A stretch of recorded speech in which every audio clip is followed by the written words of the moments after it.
আলামিন বলছেন কদ আফলাহা মান যাক্কাহা, সে ব্যক্তি সফল হয়ে গেছে যে ব্যক্তি তার আত্মাকে পরিশুদ্ধ করতে পেরেছে। ওয়া কদ খাবা মান দাসাহা, যে ব্যক্তি আত্মাকে পরিশুদ্ধ করতে পারে নাই সে ব্যক্তি ধ্বংস হয়ে গেছে। কিভাবে পরিশুদ্ধ করবেন? 3টা হাদিস আপনাকে আগে শোনাই।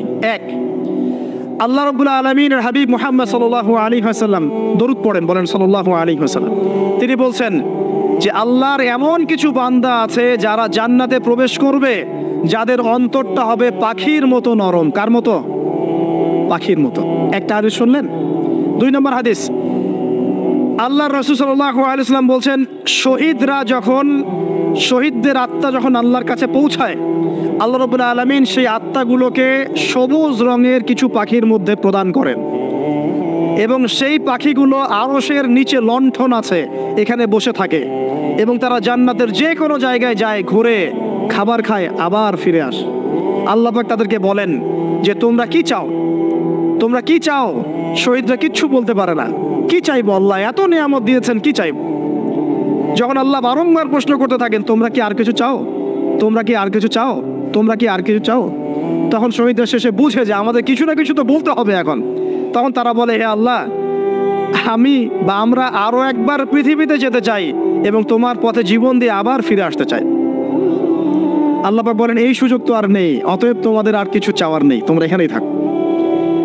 আরেকটা হাদিস শোনেন, রাসূলুল্লাহ সাল্লাল্লাহু আলাইহি ওয়াসাল্লাম বলেছেন, এই হাদিসটা ওমর রাদিয়াল্লাহু আনহু থেকে এসেছে যে তোমরা যদি, হে মানব জাতি বা হে মুসলিমরা, তোমরা যদি আল্লাহর প্রতি তাওয়াক্কুল করার মতোই তাওয়াক্কুল করতে, ভরসা করার মতোই ভরসা করতে, আল্লাহ পাক তোমাদেরকে পাখিদেরকে যেমন করে রিজিক দেন তোমাদেরকে ঠিক সেইভাবে রিজিক দিতেন। তোমরা কি লক্ষ্য করো না যে পাখিরা খালি পেটে বের হয়ে যায় বাসা থেকে সকালবেলা এবং সন্ধ্যাবেলা ভরা পেটে বাসায় ঢোকে? আপনাকে যে 3টা হাদিস শোনালাম, এই 3টা হাদিসে একটা শব্দ হচ্ছে কমন। শব্দটা কি বলেন?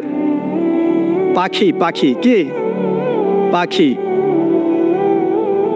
আল্লাহ রাব্বুল আলামিন পাখিদের কাছ থেকে আমাদেরকে শিখতে বলছেন এবং বলছেন যে পাখিদের মনটা হয় খুব নরম, খুব সফট এবং তারা আল্লাহর প্রতি তাওয়াক্কুল করে পূর্ণ মাত্রায়। তারা সকালবেলা ভোরবেলা বের হয়ে যায় এবং সন্ধ্যাবেলা বাসায় ফেরে, খালি পেটে বের হয়, ভরা পেটে বাসায় ফেরে। এবং আল্লাহ পাক সবচেয়ে সম্মানিত মওত যেটা শহীদের মওত, সেই শহীদদের আত্মাকে আল্লাহ পাক পাখির রূপ দিবেন। তাহলে পাখিটার বিষয়ে একটা ফোকাস করা দরকার আছে না? আচ্ছা, এখানে আসেন। পাখির মন হচ্ছে নরম, মানে পাখির মনটা তাসকিয়া, আত্মশুদ্ধিতে পরিপূর্ণ। কদ আফলাহা মান যাক্কাহা, সে ব্যক্তি সফল হলো যার হৃদয়টা পবিত্র, নিষ্পাপ, নিষ্কলুষিত হলো, সে ব্যক্তি সফল হবে ইনশাআল্লাহ। একটা কাজ এখানে খেয়াল করেন, পাখিরা সকালবেলা ভোরবেলা বের হয় আর সন্ধ্যাবেলা বাসায় ফেরে। এখনকার মুসলিমদেরকে দেখবেন দুপুরবেলা ওঠে, রাত 3টায় ঘুমায়। কথা কি বুঝেন নাই?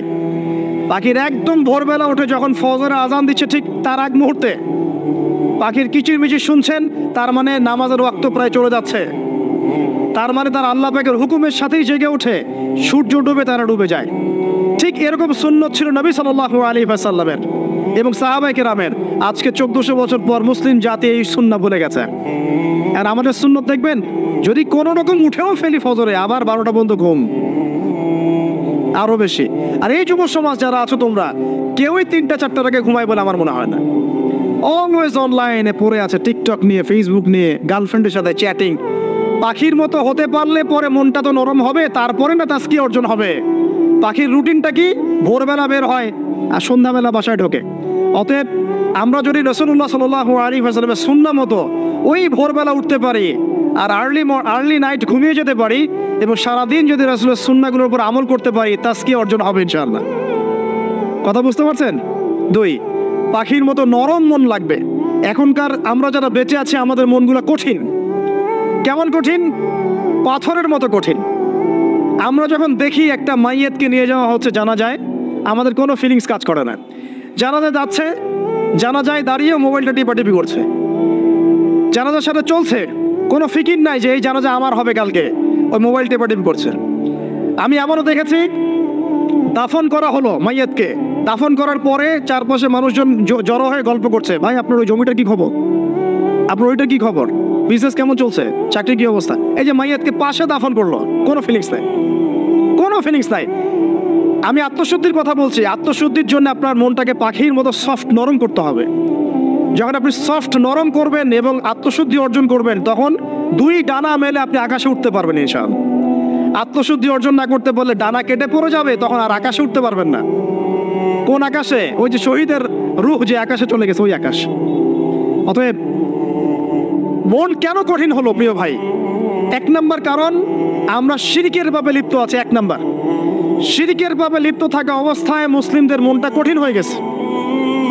আপনি কি মনে করছেন আমরা শিরক করি না? মুসলিমরাও কবর পূজা করে, দেখবেন মুসলিমরাও দেখবেন অনেক ক্ষেত্রে মাজার পূজা করছে। আমি বলিনি যে অলি আউলিয়ার মাজার জিয়ারত করা যাবে না, আমি কথা বলছি না। কিন্তু আপনি মৃত মানুষের কাছে আপনার ভালো মন্দ চাইতে পারেন না।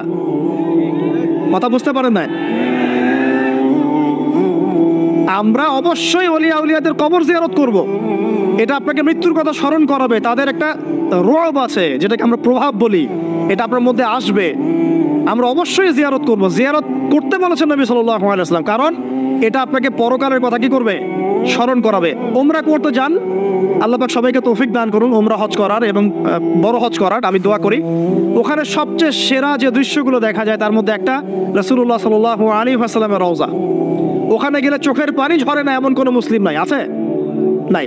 আরেকটা সবচেয়ে মন নরম করা একটা দৃশ্য হচ্ছে জান্নাতুল বাকি, যেটা আমরা বাকিউল গারকাত বলি। যেখানে আপনি দেখবেন সাহাবায়ে কেরাম রাদিয়াল্লাহু আনহুমের কবর, যতদূর চোখ যায় তাদের কবর। কবরের কোনো মাজার নাই, সেখানে কোনো তাওয়াফ হচ্ছে না কবরকে কেন্দ্র করে, সেখানে কবরে কেউ ফুল চড়াচ্ছে না, একটা ছোট্ট পাথর দেখা যায় খেলে, আর কিছু না। পৃথিবীর সবচেয়ে শ্রেষ্ঠ মানুষগুলো সেখানে শুয়ে আছেন। ওখানে গিয়ে দাঁড়াবেন, দেখবেন নিজেকে তুচ্ছ বলে মনে হবে। মনে হবে আমি এই পৃথিবীতে আর কি করছি? সেরা মানুষগুলি মাটির নিচে, আমি এখানে কি করছি? তো দেখুন প্রিয় ভাইরা, অবশ্যই অলি আউলিয়াদের কবর জিয়ারত করবেন, কিন্তু মৃত ব্যক্তি আপনার কল্যাণ করতে পারবে? অকল্যাণ করতে পারবে? হ্যাঁ, তারা আল্লাহর কাছে সুপারিশ করতে পারবে আল্লাহ পাক যখন তাদেরকে অনুমতি দিবেন, তারপরে।